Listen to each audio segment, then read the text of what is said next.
दो क्वेश्चन है मेरे सर। आपका आते साथ ही स्टेटमेंट थी मिकी आर्थर के रिगार्डिंग कि फॉरेन कोच की तरफ हम जाएंगे और वो जो नेपोटिज्म का मसला आ जाता है उसको एड्रेस करना चाह रहे थे।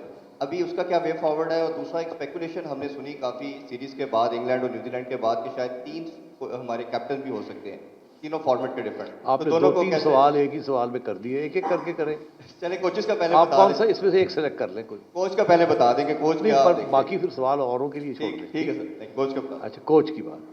कोच, मैंने आपसे पहले भी जिक्र किया था कि मिकी आर्थर का चैप्टर मैंने क्लोज नहीं किया था और अभी भी क्लोज नहीं हुआ। I am in negotiation personally with Mickey और मैं समझता हूँ कि 90% रास्ता हमने कवर कर लिया है and hopefully very soon we may give you the news that Mickey will be joining us, but अभी it's not settled, there are some issues. Similarly और अगर मिकी आएगा तो फिर मेरी जो मैं कहूँगा उसको, जो कि उसको इशारा मैंने किया हुआ है कि आप अपनी टीम बनाएं, what team do you want and how much do we need to pay them and so on and so forth. तो ये इश्यूज मेरा अपना ख्याल है अगले 2-3 दिन में रिजॉल्व हो जाएंगे। So Mickey will come back. Number 2, Mark Coles. ये भी स्पेकुलेशन चल रही थी कि जी मार्क कोल्स आ रहे हैं कि नहीं आ रहे। Let me confirm now that अभी तो मार्क खेल रहा है, कह रहा हूँ, कोच कर रहा है नमीबिया को मेरा ख्याल है, और उसका कॉन्ट्रैक्ट जो है वो चलेगा टिल द समर, बट उसके बाद ही इज़ अग्रीएबल। अभी भी हमारी टीम चल रही है वहाँ, वो वापस खेल रहे हैं। ये अच्छा नहीं होता कि उसके दौरान आप किसी को भेज दें, तो हमने ये सोचा कि ये ऐसे नहीं होना चाहिए, वो वापस आ जाएं और उसके बाद आई थिंक इन मई और June Mark will join them as the coach for the women's team. तो दोनों इश्यूज जो हैं they are well in hand. Hafeez Imran और फिर सोहेल इमरान। सेठी साहब, डिपार्टमेंटल क्रिकेट के हवाले से क्या पेशरफ्त है? कोई खतो किताबत हुई है, और अगर हुई है तो उस हवाले से दूसरी तरफ से किस तरह का जवाब आया? जी, खतो खताबत से मुराद ये है आपका कि ख़त तो लिखा गया, मेरा ख्याल है वो कल ही चला गया था या परसों चला गया था या आज चला जाएगा।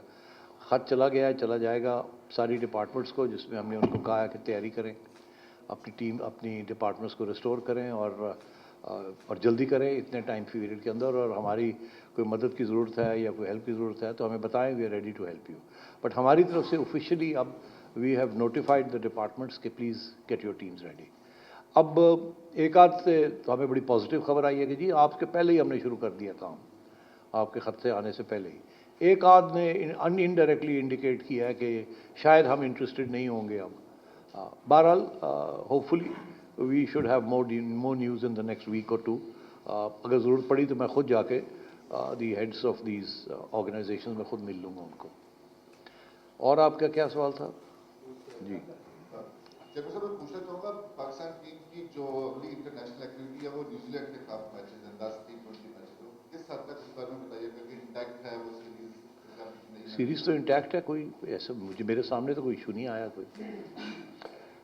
जी अकील साहब। सेठी साहब, 4 फरवरी को बहरीन में इजलास होने जा रहा है, जो उसमें हमारा पाकिस्तान का पीसीबी का वही स्टांस होगा कि एशिया कप जो है वो पाकिस्तान में और मेज़बान पाकिस्तान होगा? देखें, अगर मैंने सारी अपनी नेगोशिएशन जो है यहीं डिस्क्लोज़ कर दी तो फिर मेरे पास क्या होगा वहाँ। तो ये जो सारी चीज़ें हैं, जो डिस्कशंस वहाँ होनी है, ऑप्शंस क्या हैं क्या नहीं है, ये मैं keeping it close to my chest. मैं कोई हिंट नहीं देना चाहता कि मैं वहाँ क्या मौक़िफ़ लूँगा। मुझे इजाज़त दें कि मैं वहाँ सिचुएशन देख के कोई मौक़िफ़ बनाऊँ। ज़ाहिर है it will be in the interest of Pakistan. Qadir Khwaja और फिर अबू बकर। अस्सलाम वालेकुम सर, बड़ी स्पेकुलेशन थी कि बाबर आजम जो हैं वो तीनों फॉर्मेट के कप्तान नहीं रहेंगे, और अब PSL है, इस वजह से ये मामला दब चुका है।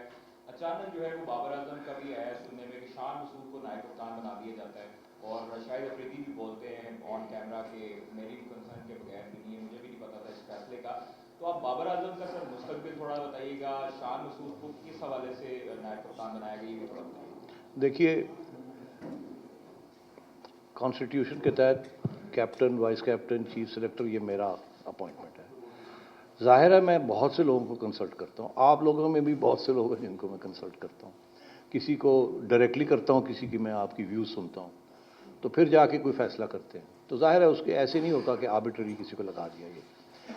अब बात यह है कि मैं, Shahid is a very dear friend and also one of our greatest players ever, मैं बड़ी इज़्ज़त करता हूँ उनकी, और जाहिर है I will never say anything to contradict what he is saying, but मैं सिर्फ ये कहूँगा कि मैंने बहुत कंसल्टेशन की थी इसके पीछे और एक सोच भी है। इससे ज़्यादा मैं शायद नहीं कहना चाहूँगा, मुनासिब भी नहीं है। We don't want a controversy on this issue. मगर बात यह है कि अगर मैंने वाइस कैप्टन लगा दिया तो मैंने ये तो नहीं इंसिस्ट किया कि इसको खिलाएं आप, क्योंकि उन्होंने नहीं खिलाया उनको।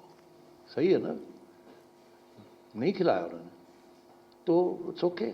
जो मेरी राइट थी वो मेरी राइट थी, जो टीम कैप्टन और कोच की और सिलेक्टर्स की उस वक्त राइट थी on the specific team, vice captain बन गए, उनको बाहर बैठा दिया। I have no issues with that. So इसलिए everybody should exercise their own rights. इससे बड़ा अच्छा चलता है सब कुछ, और फिर जिम्मेदारी भी लेनी पड़ती है। तो अब गोइंग फॉरवर्ड, आपने बाबर की बात की, again I mean you know possibly one of the greatest batsman in history Babar Azam. तो इससे ज़्यादा उसका प्यार और इज़्ज़त उसके साथ कौन कर सकता है जितनी हम सब करते हैं। मगर आप लोगों के अंदर से ही ये बात चली और क्रिकेटर्स के अंदर से भी ये बात चली कि क्या is he the right man for the right job in all 3 formats. ये मैं तो ये इस किस्म की सोच भी नहीं सकता, ये एक्सपर्टीज़ चाहिए। आप में से बहुत से लोग हैं जो फॉलो करते हैं, जिनकी बड़ी अच्छी इंपॉर्टेंट राय है, और इस तरीके से और भी क्रिकेटर्स भी हैं और भी सिलेक्टर्स भी हैं, हर की अपनी अपनी राय है। तो मैं ये समझता हूँ कि इस वक्त ये प्रीमैच्योर है कि हम इस चीज़ के ऊपर ज़्यादा बात करें। जब वक्त आएगा तो फिर देखा जाएगा। अब आगे न्यूजीलैंड की सीरीज़ आ रही है, सिलेक्टर एक आ गया है, और उस वक्त तक आई थिंक बाकी 2-3 जो सिलेक्टर्स आने हैं वो भी आ जाएंगे। And then I will seek their guidance, I will also seek everybody else's guidance. तो मैं नहीं समझता कि देयर इज़ एनी थ्रेट और pressure on Babar. We want him to play full throttle, and inshallah we will support him at every level.